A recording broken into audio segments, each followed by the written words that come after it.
STA TV Media Syiar Islam. Bismillahirrahmanirrahim. Alhamdulillah hamdan katsira tayyiban mubarakan fih mubarakan alaih kama yuhibbu rabbuna wa yarda. Wa usalli wa usallim ala nabiyina al-karim Muhammadin wa ala alihi wa ashabihi wa man tabi'ahum bi ihsanin ila yaumiddin. Saudara-saudaraku kaum muslimin dan kaum muslimat, sahabat pendengar Radio Syiar Aceh 96,1 FM. Alhamdulillah, pada pagi menjelang siang hari ini kami sangat bahagia bisa menyapa kembali para sahabat semuanya, apakah yang mendengar melalui frekuensi 96,1 FM Syiar Tauhid Aceh, atau yang mendengar di Radio Al-Kans di Kota Langsa, atau Radio As-Sunnah yang ada di Kota Takengon. Dan pada hari ini kita akan membahas sebuah permasalahan yang saya rasa cukup penting, yaitu kedudukan wanita itu sangat agung dan sangat penting di dalam mewujudkan rumah tangga dan juga demi kesuksesan bangsa dan sebuah negara. Karena bangsa dan sebuah negara itu terdiri dari masyarakat-masyarakat yang mana masyarakat itu ya komunitas yang paling terkecil adalah keluarga. Ya, nah ketika di dalam keluarga ya memiliki keluarga yang hebat, maka juga akan melahirkan masyarakat-masyarakat yang hebat. Kenapa? Masyarakat di zaman Nabi SAW adalah masyarakat yang luar biasa. Mereka masih hidup di dunia, tapi mereka telah dikhabarkan sebagai penghuni surga. Mereka hidup di dunia, kesuksesan akhirat sudah ada di tangan mereka, dan bersama dengan itu sepertiga dunia berada di bawah kaki mereka. Kenapa ini semuanya? Dikarenakan kehebatan mereka dalam memanage rumah tangga mereka. Dan ada wanita-wanita hebat yang melahirkan orang-orang hebat di tengah-tengah masyarakat pada waktu itu. Oleh karena itu, tugas yang paling mulia dan tugas yang paling agung yang dijalankan oleh seorang wanita adalah mengurusi suami dan anak-anaknya. Karena seorang suami akan pincang, seorang anak akan menjadi brutal ketika tidak ada hadir sentuhan indah tangan lembut seorang ibu.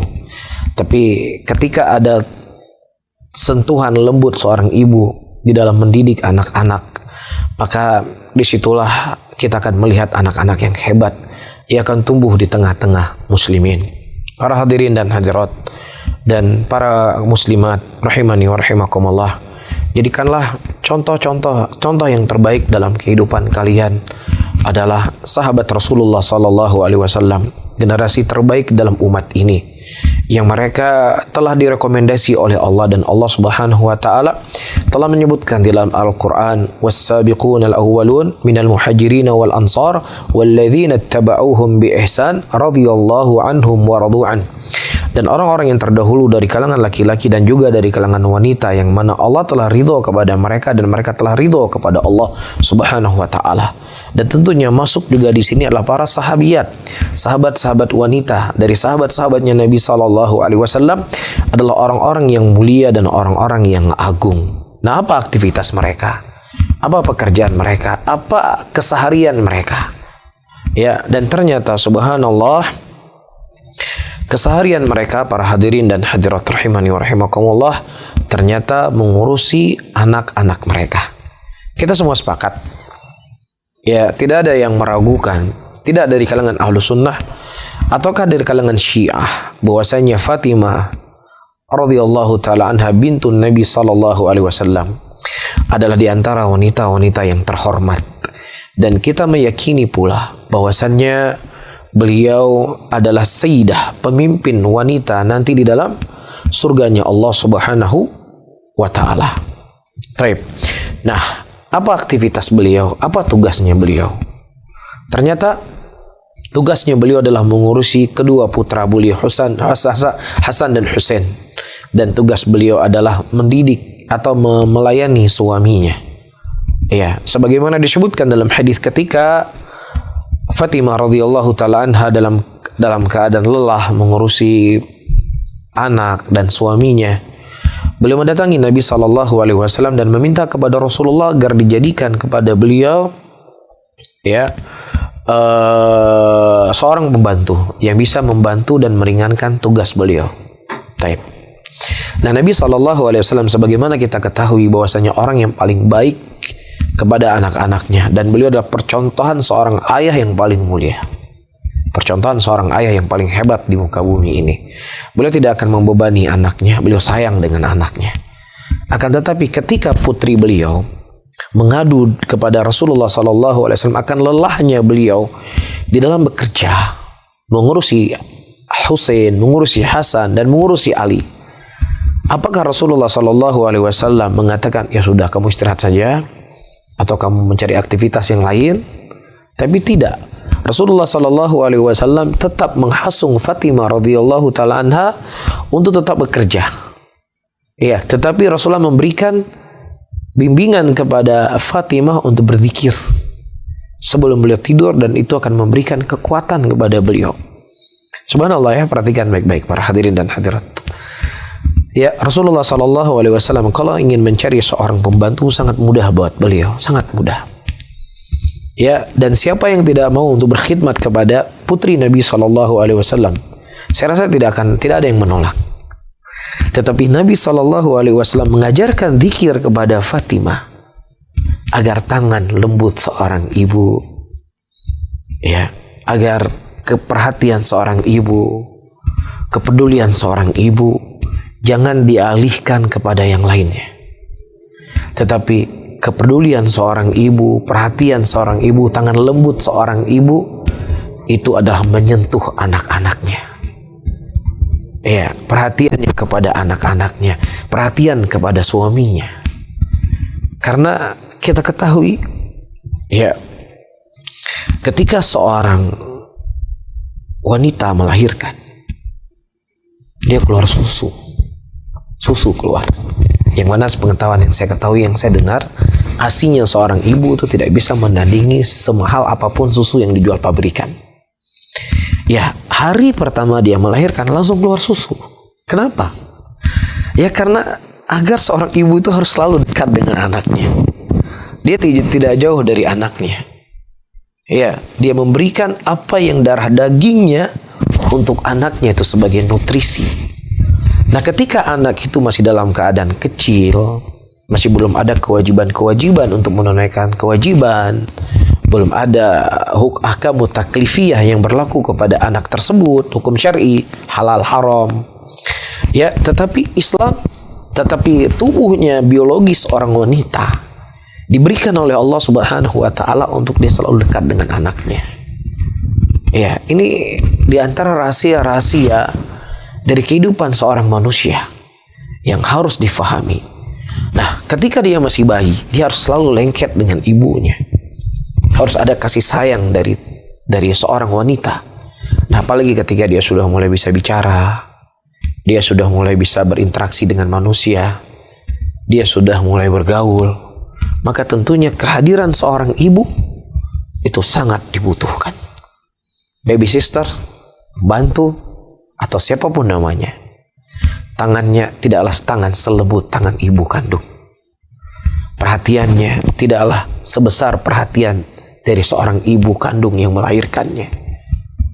Ya, oleh karena itu jangan sampai Anda mencari sesuatu yang terkadang tidak memberikan kebahagiaan yang panjang, yang lama untuk Anda, tetapi Anda telah mengorbankan sesuatu yang paling berharga yang Anda miliki. Ya, jadikanlah kehidupan wanita-wanita salehah, kehidupan istri-istri Rasulullah, putri-putri Nabi SAW sebagai toladan, sebagai acuan bagi seorang wanita muslimah. Sebagaimana yang telah pernah kita sampaikan, seorang ibu nggak perlu merasa minder, nggak perlu merasa ya kurang. Ya, ketika dia bertemu dengan teman-temannya, teman wanitanya yang sudah bekerja di sini, menjadi manajer ini, menjadi ini dan menjadi itu, Anda nggak perlu minder. Ya, ketika Anda menjadi seorang ibu rumah tangga yang mendidik anak, mengurusi anak-anak Anda sudah sejalan dengan jalan putri Nabi SAW. Anda sudah sejalan dengan wanita yang paling hebat. Dia akan menjadi pemimpin nanti di dalam surganya Allah Subhanahu wa ta'ala. Wallahu ta'ala alam bisawab. Mungkin ini muqaddimah yang bisa saya sampaikan di kajian kita di pagi menjelang siang hari ini. Wallahu ta'ala alam bisawab. Jazakallahu khairan kami ucapkan kepada Ustadz yang telah menyampaikan materi pada siang ini. Semoga kita semua dapat mengambil pelajaran sekaligus hikmah dan bisa menjadi nasihat bermanfaat untuk diri kita masing-masing.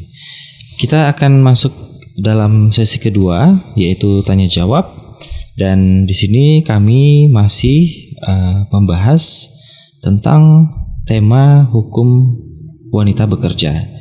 Dan seperti janji kita tadi, bahwasanya kita sudah membuka sesi kedua, yaitu sesi tanya jawab, dan kita menunggu partisipasi antum semua melalui SMS dan juga WhatsApp di nomor 0852 14142314 dan bisa menghubungi kami via telepon di 0852 7732 3266. Untuk pertanyaan pertama, kita bacakan beberapa pesan yang sudah masuk. Dari Umi Khalid, Bismillah, saya pernah mendengar kalau istri tidak mengambil rezeki suaminya, pun anak tidak mengambil rezeki orang tuanya. Rezekinya sudah Allah tetapkan masing-masing lewat suami atau orang tua yang bekerja. Tapi sekarang ini banyak orang yang takut jika istri tidak bekerja, maka rezekinya tidak akan cukup. Pertanyaannya, apakah benar Ustadz jika istri tidak bekerja, maka rezeki keluarga tersebut lebih sempit daripada istri yang bekerja? Taib, saudara-saudaraku muslimin dan muslimat rahimani wa rahimakumullah. Pertama kita ketahui bahwasanya Allah Subhanahu wa ta'ala lah yang memberikan rezeki kepada hamba-hambanya. Wa ma min dabbatin fil ardi illa 'alallahi rizquha. Dan tidaklah sesuatu yang berjalan di muka bumi ini kecuali semuanya itu telah dicatat rezeki oleh Allah Subhanahu wa ta'ala. Dan tidak akan meninggal seorang hamba sampai semua rezeki yang Allah Subhanahu wa ta'ala catat untuk dirinya telah dia nikmati. Nah, kalau seandainya rezeki yang telah Allah catat kepadanya belum dia habis nikmati, maka tsunami pun yang menerjangnya dia tetap akan masih hidup. Oleh karena itu seorang para ulama salaf berkata, laqad alimtu bi anna rizqi la ya'kulu ghairi fatmana bi qalbi. Aku mengetahui bahwasanya rezekiku enggak pernah dimakan oleh orang lain, sehingga itu akan membuat hidupku tenang. Subhanallah, ini kalimat yang sangat indah. Kalau seandainya kita berusaha untuk mempraktekkan dalam kehidupan kita, kita akan bahagia. Ya, ketika kita sudah berusaha mencari rezeki, kemudian tiba-tiba rezeki itu hilang dari kita. Ingat, kalau seandainya itu rezeki kita akan kembali kepada kita. Ya, nah begitu juga kalau seandainya kita hasad sama orang, dia punya kelebihan, dia punya ini, punya itu, tetap kita katakan Allah lah yang membagi rezeki. Allah yang lebih tahu siapa yang Allah berikan kepadanya rezeki. Dan dibalik itu ada hikmah semuanya. Apa yang didapatkan oleh saudara kita daripada rezeki adalah apa yang Allah berikan kepadanya. Jadi apa yang mau kita hasadi? Ya, nah kalau seandainya itu kita juga dapat, pasti kita juga akan dapat. Dan ini tentunya bukan berarti seseorang tidak berusaha. Kita juga berusaha, bekerja, mencari nafkah. Ya, bertawakal kepada Allah, bergantung kepada Allah, dan mencari sebab-sebab untuk bisa menghasilkan daripada rezeki itu sendiri. Ini yang selanjutnya. Kemudian setelahnya, kita ketahui bahwasanya rezeki yang paling berharga yang dimiliki dalam rumah tangga adalah anak-anak. Ini rezeki yang paling berharga. Buktinya nih rezeki yang paling berharga, bapak dan ibu yang membanting tulang untuk mencari nafkah, membangun rumah, membangun bisnis, itu semua siap bapak dan ibu jual semuanya untuk kesehatan anaknya. Berarti kan ini rezeki ya. Rezeki yang lain siap kita korbankan untuk rezeki yang satu ini. Ya, nah ketika kita punya bisnis yang itu merupakan rezeki kita, butuh kita urus, harus kita jaga, harus kita manage, yang itu kedudukannya lebih rendah daripada rezeki anak, maka tentunya rezeki anak juga butuh perhatian, sebagaimana rezeki toko butuh perhatian. Ya, dan perhatian yang paling terpenting daripada seorang anak atau anak-anak dalam rumah tangga adalah kepedulian dari tangan dingin seorang ibu, hati yang tulus dari seorang ibu. Itu rezeki yang harus diurus. Ya, buat apa kita banyak uang tapi anak kita hancur-hancuran? Buat apa kita banyak uang, anak kita rusak pergaulannya? Tidak ada yang membimbingnya, tidak ada yang mendidiknya, tidak ada tempat dia bergantung. Si ibu sibuk, si ayah juga sibuk. Ya, maka disinilah para hadirin yang harus kita fahami. Kita harus paham anak itu rezeki buat kita. Ya, dan seseorang yang mereka ingin berjalan di atas jalan yang diinginkan oleh Allah, tidak perlu khawatir. Wa may yattaqillaha yaj'al lahu makhraja. Siapa yang bertakwa kepada Allah, maka sungguh dia akan diberikan jalan keluar oleh Allah. Berapa banyak wanita-wanita rumah tangga kehidupan orang bahagia. Dia bisa menjalani kehidupannya. Dan selanjutnya yang terakhir, bukan berarti wanita itu tidak boleh bekerja. Silahkan wanita bekerja mencari nafkah, mencari rezeki. Tetapi dia harus pahami bahwasanya tugas yang paling besar buat dia adalah mengurusi rezeki yang telah Allah berikan, yaitu berupa anak dan keturunan. Ya, jadi jangan sampai rezeki yang dia cari yang bukan yang terpenting, melalaikan, menyepelekan rezeki yang paling terbesar yang Allah berikan kepadanya berupa apa? Anak. Kan seperti itu. Nah, Allah alam shawab. Di balik pertanyaan dari Umi Khalid tadi, kita bacakan pertanyaan selanjutnya dari 0852 7425 5 sekian. Bismillah, semoga Allah menjaga Ustadz dan keluarga. Ana seorang pegawai, beda kota dengan tempat tinggal. Mohon masukannya Ustadz. Sebaiknya apaan harus keluar dari pekerjaan atau bertahan menjadi pegawai sementara suami masih kurang setuju jika keluar dari pegawai? Tidak serumah tinggalnya. Tidak serumah. Beda kota. Baik. Saudara-saudaraku muslimin dan muslimat rahimani wa rahimakumullah, dan terkhusus kepada saudari yang bertanya, yang paling terpenting tanamkan tauhid kepada Allah Subhanahu wa taala. Dan bentuk daripada ketauhidan, rezeki itu datang dari Allah Subhanahu wa taala. Kekhawatiran kita, kefakiran, kemiskinan, itu sebenarnya adalah sesuatu yang ditakut-takuti oleh syaitan. Salah satu di antara senjata syaitan adalah nakuti manusia dengan kefakiran. Kalau seandainya saya tahu yang bekerja, kamu tidak bekerja, tiba-tiba saya mati atau kamu mati dan seterusnya, ya apa yang harus dimakan oleh anak kita? Ini para hadirin dan hadirat menunjukkan ketauhidan kita kepada Allah Subhanahu wa taala itu sangat kurang. Seakan-akan kita yang lebih hebat menjaga anak kita dibandingkan Allah yang menciptakannya, yang memberikan rezeki kepadanya. Ya, ini pertama yang harus kita ketahui dan harus ditanamkan.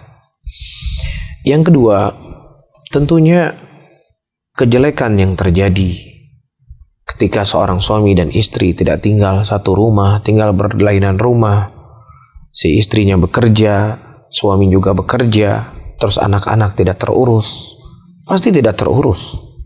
Iya, dia ada pembantu, iya ada paman, iya ada bibi. Kasih sayang seorang ibu, perhatian seorang ibu jauh berbeda dari perhatian seorang bibi dan seorang paman. Ini hal yang harus kita fahami. Ya, terlebih seperti yang disebutkan atau yang ditersiratkan, suaminya juga sudah punya penghasilan. Ya, lain halnya kalau suaminya sakit, dia nggak bekerja, sementara tidak ada punya penghasilan kecuali dengan bekerjanya istri. Inilah masalah. Ini masalahnya masing-masing sudah punya penghasilan. Maka pedulilah dengan hal yang lebih prioritas. Jangan kita mencari suatu rezeki yang belum tentu kita bisa dapatkan, sementara rezeki yang Allah berikan kepada kita, kita sia-siakan sebagai anak tadi. Ingat apa yang Allah katakan, wa may yattaqillaha yaj'al lahu makhraja wa yarzuqhu min haitsu la yahtasib. Bertakwalah kalian kepada Allah. Barang siapa yang bertakwa kepada Allah, Allah akan berikan kepadanya jalan keluar, dan Allah akan berikan kepada mereka rezeki dari tempat yang dia tidak duga. Ya, maka diingatkan suaminya dengan cara yang baik, dengan cara yang sopan, dan dia bisa memahami kondisi bagaimana dia seorang istri membutuhkan suami. Begitu juga suami membutuhkan istri bersamanya di tengah banyaknya fitnah. Begitu juga anak-anak butuh bimbingan dari orang tua, butuh arahan dari orang tua, dan yang semisalnya. Ya, dan selanjutnya, ya kalau memang dengan cara si istri memberikan keyakinan kepada suaminya, ya walaupun saya tidak bekerja di tempat sekarang, saya bisa bekerja sambil mengurusi anak saya, menjual barang-barang atau menjual produk secara online. Yang penting yang adalah hal yang terpenting untuk saya adalah bisa dekat dengan anak-anak dan mendidik mereka dan membimbing mereka di atas ketaatan kepada Allah Subhanahu wa taala. Nah, 96,1 FM Radio Syartir Aceh dan pemirsa STA TV yang dirahmati Allah Subhanahu wa taala.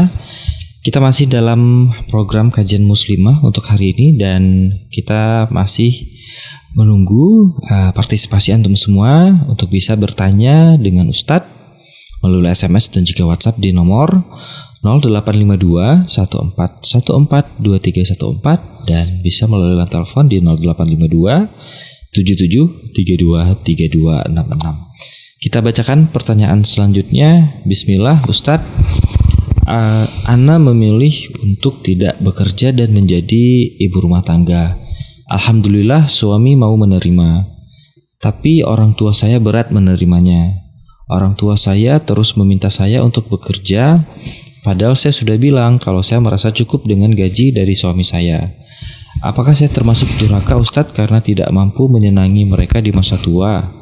Rasanya walaupun saya sudah bertaubat, tapi maksudnya kita ulang ya Ustadz ya. Rasanya walaupun saya sudah berbuat baik, tapi kalau tidak bekerja saya tetap dianggap ada kekurangan. Ditambah kami belum dikaruniai anak Ustadz. Jadi memang kerjaan saya belum terlalu berat di rumah. Jadi orang tua merasa saya harus bekerja karena di rumah belum terlalu banyak pekerjaan. Dan juga orang tua saya juga pernah bilang kalau banyak orang yang ayah dan ibunya bekerja tapi anaknya baik-baik aja. Bagaimana Ustadz? Mohon pencerahannya. Jazakillah khair. Taib. Allahu a'lam bishawab. Saudara-saudara kaum muslimin dan muslimat, kita telah mengisyaratkan bahwasannya seorang wanita itu tidaklah haram secara mutlak untuk dia bekerja. Kita tidak mengatakan haram secara mutlak atau tidak boleh. Ya, kalau memang seandainya itu memberikan keamanan untuk dirinya dan tidak terfitnah orang lain dari tempat yang dia bekerja, maka hukum asalnya boleh saja wanita untuk bekerja. Apalagi tujuan untuk membantu suaminya. Tapi kalau seandainya tempat pekerjaan itu memberikan fitnah untuk dirinya dan memberikan fitnah untuk orang lain, dan dia tidak bisa menunaikan kewajibannya sebagai seorang istri untuk suaminya, maka la ta'ata lil makhluqin fi ma'siyatil khaliq.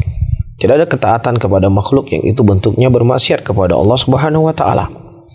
Ya, ini adalah ilmu yang harus kita tanamkan dalam diri kita sehingga jauh daripada keraguan. Ya, tidak mendatangi kita keraguan-keraguan setelahnya. Ya, nah ini hal yang perlu untuk kita ketahui, yaitu di tengah-tengah. Kita tidak mengatakan haram secara mutlak, tetapi kalau kondisinya adalah seperti yang kita sebutkan tadi, maka dilanjutkan bekerja. Ya, selama tidak ada fitnah, saya ulangi kembali, dan juga tidak mengurangi kewajiban dia sebagai seorang istri untuk melayani suaminya. Jelas ya? Wallahu ta'ala alam bisawab. Di balik penanya tadi, kita juga akan bacakan pertanyaan yang masuk dari Ummu Faras. Bismillah Ustadz, ana seorang istri dan ana senang berbisnis baik online maupun secara langsung bertatap muka. Apa yang ana lakukan semua atas izin dan ridho suami. Tapi untuk ketemu konsumen yang ikhwan, ana kurang senang meski suami mengizinkan. Bagaimana hukumnya Ustaz? Dan tambahan dari apa yang ditanya tadi soal sebelumnya, ya orang tua yang dia khawatir itu adalah sesuatu yang perlu diketahui karena kasih sayang dia kepada anaknya. Ya, itu kekhawatirannya dia kasih sayang kepada anaknya, bukan karena dia benci kepada anaknya atau yang semisalnya. Maka ketika memang tempat bekerjanya adalah tempat yang banyak hal-hal yang fitnah untuk dirinya dan orang lain dengan kehadiran dia di situ, maka semaksimal mungkin wanita bisa dia memulai pekerjaannya, berbisnis dalam keadaan dia bisa di rumah, ya seperti soal yang datang setelahnya, sehingga kekhawatiran orang tuanya itu akan lebih bisa berkurang. Ya, dia nggak khawatir anaknya akan begini dan begini. Ya, anaknya sudah punya usaha, sudah punya bisnis, yang itu bisa dilakukan di rumah tanpa dia harus mengurangi daripada kewajiban dia untuk mengurusi suaminya dan anaknya kelak ketika dia mendapatkannya. Baik. Nah, adapun soal yang ditanya selanjutnya, ya hendaknya mungkin dia bisa mencari Ketika bisnisnya sudah berjalan, dia mengajak adiknya yang laki-laki. Kalau seandainya mungkin pelanggannya nanti seorang laki-laki, konsumennya laki-laki, ya mungkin bisa diurusi oleh adiknya, ya atau anak laki-lakinya. Ya, tapi kalau seandainya itu sesuatu yang tidak mungkin dia lakukan, belum bisa dia menggaji orang lain atau yang misalkan, maka semaksimal mungkin dia untuk meminimkan untuk berkomunikasi dengan yang bukan mahram untuk dirinya. Ya, atau mungkin dia bisa minta tolong sama suaminya, ya suaminya untuk melayani konsumen laki-laki atau bertemu dengan konsumen laki-laki. Yang jelas, walaupun itu dapat izin dari suami, maka ya itu tidaklah kemudian menjadi boleh dalam keadaan mutlak. Oh, suami saya sudah boleh saya berkomunikasi sama laki-laki bebas. Oh, nggak bisa. Itu semuanya adalah hukum yang telah kembali kepada hukum yang telah ditetapkan oleh Allah. Jadi seminim mungkin dia menjauhi untuk keterlibatan dengan yang berlawanan jenis. Nah, kembali kita bacakan pertanyaan yang masuk dari 0853 5891 sekian. Assalamualaikum Ustadz. Waalaikumsalam warahmatullahi wabarakatuh. Bagaimana pandangan Islam jika anak banyak sehingga kadang makan aja harus utang dulu, sementara kadang juga kita perlu menyambung silaturahmi dengan saudara dan kerabat yang padahal itu semua butuh biaya juga. Saudara-saudaraku muslimin dan muslimat rahimani wa rahimakumullah, perlu ketahui segala sesuatu kehidupan kita di dunia ini adalah sesuatu yang telah diputuskan oleh Allah Subhanahu wa taala. Dan Allah Subhanahu wa taala yang Maha mengetahui dan Maha mengilmui apa yang terbaik dalam kehidupan kita. Sehingga apa yang Allah berikan kepada kita itulah yang terbaik untuk kita setelah kita berusaha. Ini satu hal. Hal yang kedua, Rasulullah SAW menyebutkan dalam sebuah hadisnya bahwasanya orang yang pertama kali akan masuk ke dalam surganya Allah, akan membuka pintu surga adalah Nabi Muhammad SAW. Dan Rasulullah menyebutkan orang yang paling pertama masuk dalam surga daripada umatku, yang akan masuk surga bersama Rasulullah adalah fuqara'u minhum, orang yang fakir dari kalangan mereka. Ini merupakan kabar gembira yang Allah Subhanahu wa taala khabarkan melalui lisan Rasulnya kepada orang-orang yang mungkin sekarang di dunia ini dia hidup dalam keadaan pas-pasan. Ya, dunia ini cuma sesaat. Kita akan berlabuh untuk kehidupan kita setelahnya.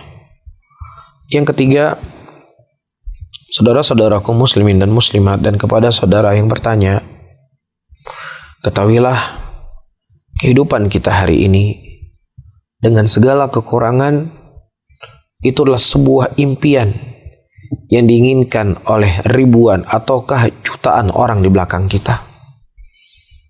Ya, walaupun mungkin hidup kita makan sehari 2 kali, tinggal di rumah yang terkadang bocor ketika hujan, banjir ketika hujan, atau rumah masih sewa, ketahuilah ada di belakang kita di sana orang yang hidup di kolong jembatan.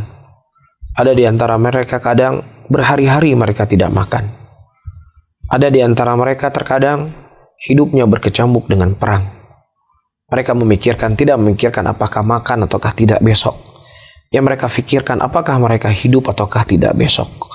Karena peluru, bom, peperangan, pembantaian, pengusiran terjadi di mana-mana. Dan orang-orang itu merindukan hidup seperti hidup kita hari ini. Keamanan, ketentraman, tidak terancam nyawa. Walaupun makan itu hanya sehari 2 kali. Atau mungkin makan sehari sekali. Itulah yang mereka rindukan. Oleh karena itu Rasulullah telah ingatkan, ketika dalam kehidupan dunia, fanduru man asfala minkum, lihatlah kepada orang yang di bawah kalian. Ya, ini mudah-mudahan akan bisa memberikan kesabaran dan ridho dari apa yang telah Allah Subhanahu wa taala tetapkan kepada kita. Selanjutnya, banyaklah mengingat kematian. Karena dengan banyak mengingat kematian, ini akan meringankan beban kehidupan kita. Yang selanjutnya, teruslah berusaha mencari nafkah, mencari rezeki selama itu halal, dan berdoa kepada Allah Subhanahu wa taala agar Allah membukakan pintu rezeki dan memudahkan rezeki kepadanya. Wallahu a'lam bishawab. Kita kembali bacakan beberapa pertanyaan yang sudah masuk di WhatsApp dan juga SMS. Dari penanya ini, Bismillah Ustadz, bagaimana jika hukum seorang wanita mempromosikan produknya di jalan atau di pasar? Yang menjadi pertanyaannya, hukum mempromosi seperti itu dengan wanita yang mengeluarkan suara bagaimana Ustadz? Baik, saudara-saudaraku muslimin dan muslimat rahimani wa rahimakumullah. Nah, komunikasi antara seorang laki-laki dengan perempuan itu tidaklah terlarang secara mutlak. Ya, datang sahabat-sahabat Rasulullah sallallahu alaihi wasallam menemui Aisyah radhiyallahu taala anha dan bertanya tentang urusan-urusan keagamaan mereka dan urusan kehidupan Nabi sallallahu alaihi wasallam di rumah beliau. Ini menunjukkan bahwasannya boleh seseorang laki-laki berkomunikasi dengan wanita yang bukan mahramnya ketika dia aman dari fitnah. Ya, nah aman dari fitnah apakah untuk laki-laki ataukah untuk perempuan?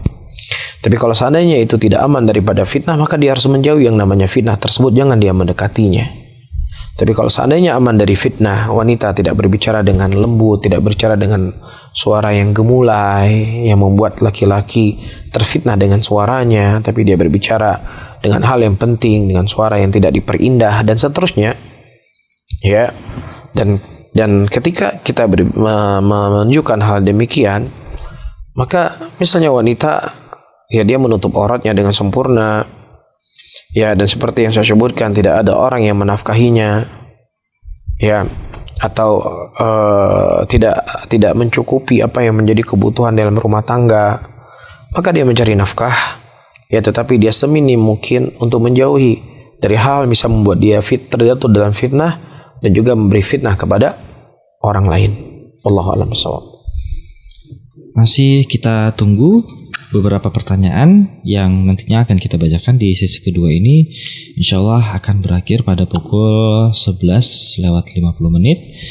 Tentunya kami tunggu partisipasi antum semua melalui SMS dan juga WhatsApp di nomor 0852 1414 2314 dan bisa melalui telepon di 0852 77323266.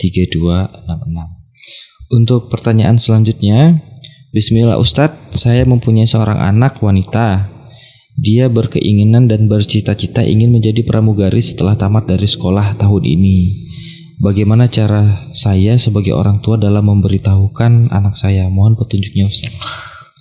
Saudara-saudaraku muslimin dan muslimat rahimani wa rahimakumullah, jelas pramugari, ya, dia akan berpergian tanpa mahram, ya, dan dia akan berdandan secantik mungkin untuk melayani tamu-tamu dalam pesawat. Dan yang semisalnya dari pekerjaan-pekerjaan yang tentunya ini ya akan mengarahkan kepada dosa dan mengarahkan kepada maksiat. Ya, perjalanan dia tanpa wali mahram itu adalah maksiat itu sendiri. Maka semaksimal mungkin seorang ayah, seorang ibu menasihati anaknya, ya, dan berdoa agar Allah memberikan taufik, memberikan hidayah kepadanya, ya, atau kalau seandainya dengan dia bersikeras, ya, untuk menekan anaknya selama tidak memberikan mudarat yang lebih besar, ya, maka dilakukan. Tapi kalau seandainya ya itu tidak bisa dilakukan, si anak sudah dewasa, dia sudah punya ini, sudah punya itu, maka manusia itu punya keterbatasan. Setelah maksimal mungkin dia berusaha untuk menghalanginya, ya, melarangnya, tetapi si anak tetap dalam kondisi demikian, maka itulah keterbatasannya manusia. Ya, Nabi Nuh alaihissalam beliau mengajak anaknya untuk Islam, masuk ke dalam Islam, tapi anaknya beliau tetap dalam kondisi dan keadaan demikian. Ya, dia mati di dalam kekufuran, tidak mau mengikuti agama Nabi Nuh, agama ayahnya beliau sendiri. Ini menunjukkan kepada kita seorang nabi, seorang rasul yang mulia, yang agung, ya, hanya juga sebagai penyampai. Apalagi kita juga adalah orang yang hanya sebatas untuk menyampaikan saja. Adapun hidayah atau taufik itu semua datang dari Allah Subhanahu wa taala, maka lebihlah bersemangat untuk mengetuk pintu langit agar doanya dikabulkan oleh Allah Subhanahu wa taala, agar Allah memberikan hidayah kepadanya. Nah, kita bacakan selanjutnya untuk pertanyaan yang juga sudah masuk. Bismillah Ustadz, saya seorang ibu dari 2 anak dan saya bekerja sebagai ASN. Suami saya juga bekerja, tapi selama ini saya sering tidak dinafkahi oleh suami saya. Suami bahkan sesekali memarahi saya ketika saya meminta uang untuk membeli kebutuhan si anak. Memang saya mampu untuk membelinya, tapi bukankah seorang suami harus menafkahi istri dan anaknya? Lantas, bagaimana hukum saya bekerja jika memang pendapatan suami saya tidak mencukupi kebutuhan harian kami? Mohon nasihat dari Ustaz. Jazakillah. Baik, saudara-saudaraku muslimin dan muslimat rahimani wa rahimakumullah, dan juga kepada saudari yang bertanya, yang menjadi kewajiban menafkah rumah tangga adalah si bapak. Dia yang mewajibi nafkah. Ya. Allah Subhanahu wa taala mengatakan walahunna mithlul ladzi alaihinna bil ma'ruf. Ya, laki-laki itu punya kewajiban yang harus dia tunaikan kepada istrinya, sebagaimana istri juga punya kewajiban yang harus dia tunaikan kepada suaminya. Dan di antara kewajiban seorang suami adalah menafkahi keluarganya. Rasulullah mengatakan kafa maru itsman ayyudai bima yaul. Dan sungguh seseorang itu dikatakan berdosa ketika dia menyia-nyiakan apa yang menjadi tanggung jawabnya. Taib. Dan juga dalam sebuah hadis ada seorang wanita menghampiri Nabi SAW dan beliau bertanya, kalau suaminya tidak memberikan kecukupan harta untuk dirinya. Kemudian Nabi SAW mengatakan, khudhi ma yakfiki wa waladiki. Ambillah apa yang mencukupi dari uang suamimu, ya, untuk dirimu dan anakmu, tapi dengan ma'ruf. Apa yang menjadi batasan, yang itu sesuatu yang ma'ruf, sesuatu yang kebiasaan mengambil uang suami, itu tidaklah mengapa. Nah, kita ketahui bahwasanya mengambil hak seseorang itu hukumannya tidak boleh. Tetapi ketika si suami tidak memberikan uang yang cukup kepada suami istri dan anaknya, maka si istri boleh mengambil tanpa izin. Ini menunjukkan bahwasanya haknya suami itu sangat besar dalam memberikan nafkah kepada anak dan istrinya, kecuali kalau seandainya si suami tidak punya kemampuan. Ketika suami tidak punya kemampuan, maka tidak ada masalah untuk si istri menafkahinya. Sebagaimana kisah istri Abdullah bin Mas'ud radhiyallahu ta'ala anhu, ketika Abdullah bin Mas'ud tidak punya kemampuan untuk menafkahi keluarganya, kemudian istrinya beliau bertanya kepada Nabi SAW, apakah boleh saya menafkahi suami saya? Dan diberikan izin oleh Nabi SAW. Tapi kalau seandainya si suami punya kemampuan, ya, dan dia bekerja dan dia harus bekerja, maka bersama dengan itu tanggung jawab itu ada di pundaknya. Ya, apalagi si istri sudah meminta, ya, maka dia berikan sebatas kemampuan yang dia punya. Ya, adapun bekerjanya istri, yaitu merupakan penghasilan yang dia miliki sendiri, yang dia tidak wajib untuk menafkahi suami dan anak-anaknya. Karena kewajiban itu kembali kepada si suami. Kecuali ketika si suami tidak punya kemampuan, ya baru kembali hak itu kepada si istri. Tapi adapun bekerja seperti yang telah kita sebutkan tadi di awal, kaidah-kaidahnya. Nah, ini mungkin menjadi pertanyaan terakhir Ustadz dari Ummu Faras.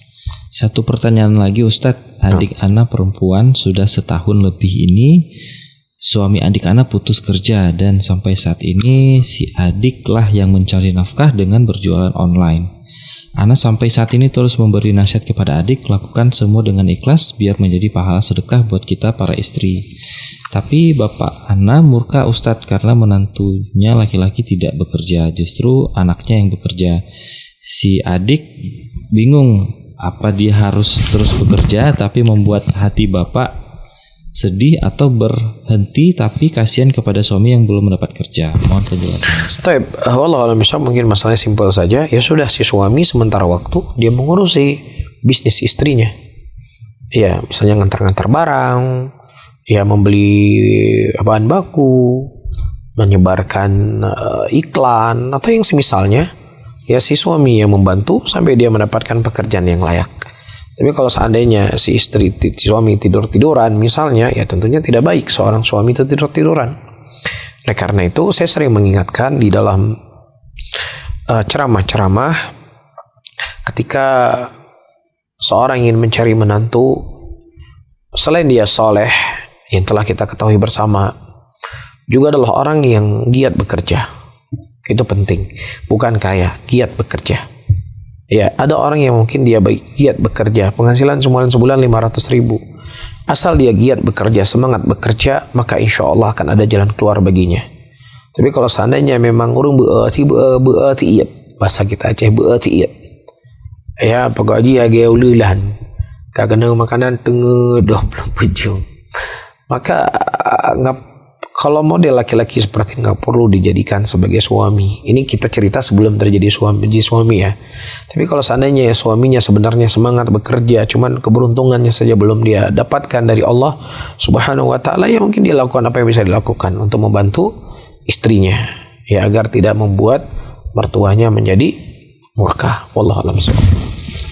Baik, untuk sesi kedua kita akhiri untuk sesi tanya jawabnya.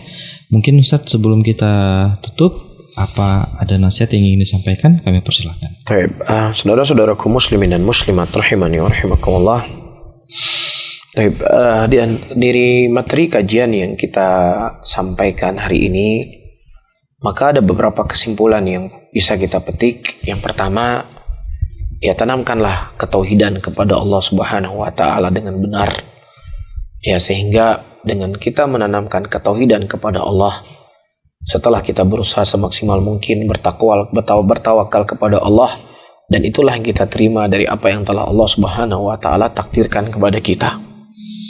Yang kedua, ketahuilah bahwasanya kehidupan kita di dunia ini merupakan kehidupan yang sementara.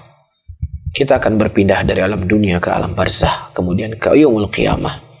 Sehingga jangan sampai sesuatu yang ingin kita kejar, yang itu akan kita tinggalkan di dunia ini, sementara sesuatu yang akan menjadi bekal dan tanggung jawab kita kelak di yaumul qiyamah itu kita sia-siakan.